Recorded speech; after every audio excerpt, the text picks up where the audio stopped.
felt like you're just losing control? Losing control of your house, losing control of your life, losing control of every aspect of everything?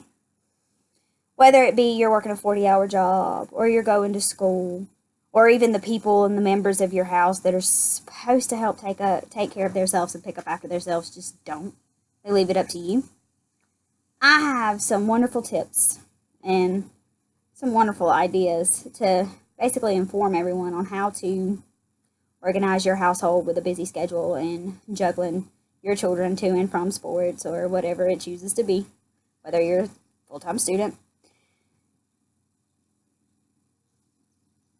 If you have members of your house that are old enough and they're big enough to clean up after themselves or put their shoes up or even do the little bitty things that help us make life a little bit easier, utilize them.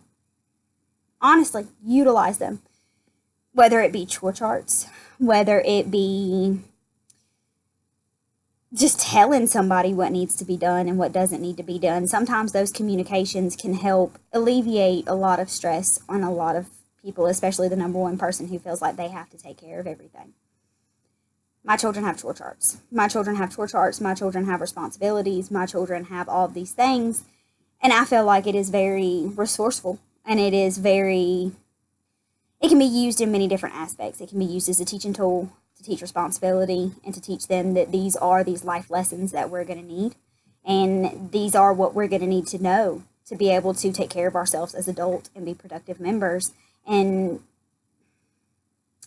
it's not necessarily a bad thing that people make it out to be. You're not asking too much to have help organizing or cleaning your house. You're not asking too much for your kids to pick up their shoes or pick up their toys. No, it may feel like you are, but in all honesty, it's not.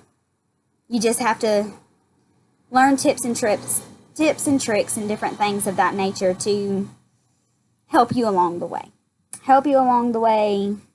It can start off by going room by room, organizing what you need to, going through clothes, situating all those different aspects.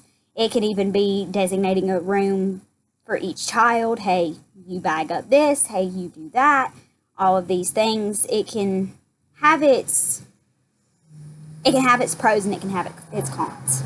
If you condition your child to help you and organize and teach them these tools to take care of themselves, then there's a problem.